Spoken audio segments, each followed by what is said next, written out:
Here's a profile of another finalist, baker Beth Ann Goldberg, owner of Stuidio Cake. Take a look. 1 month ago, Stuidio Cake officially opened its doors in Menlo Park, California. For Beth Ann Goldberg, becoming a cake maker was a dramatic career change. I've been trained as an engineer, did my undergrad at Stanford, worked at NASA, worked in the semiconductor industry. Not a lot of cake going on. Engineering was something that I did really well, but didn't love it and needed a de-stressor at the end of the day. The inspiration or the start of this whole business and my passion in cake was my daughter Ellie's first birthday, and I created a green caterpillar cake. I was just fascinated by turning the flour, butter, sugar into something that just looks so gosh darn cute. Beth Ann first started making party and birthday cakes for her friends. As word spread of her artistry, her circle of clients began to grow.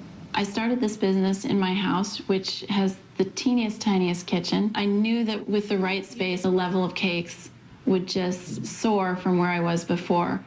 In January 2008, Beth Ann found the perfect location just a 6-minute walk from her home.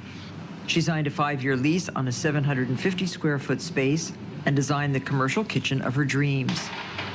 The toughest part about working with customers is really trying to get the ideas and the thoughts and emotions about what we want to put in the design in the short time that we have to get to know one another. So the round is out, the square's in. It's so you. A couple came to me. I said, what would you do if I asked you to make a turtle for my wedding cake? Well, I'd make you a giant tortoise and I'd put a little wedding cake on his back. And she said, that's the cake for me. I think the turtle wedding cake is probably one of the cakes I'm most proud of, really because it was about striking a balance between their whimsical nature and the elegance of their event.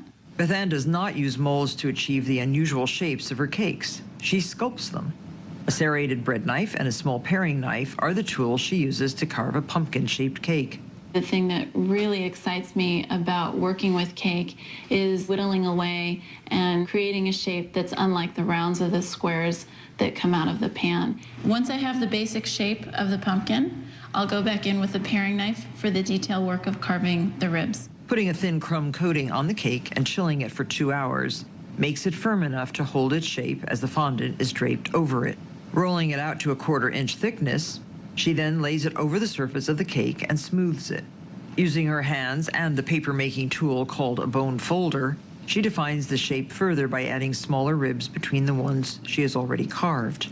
The stem is made from green fondant.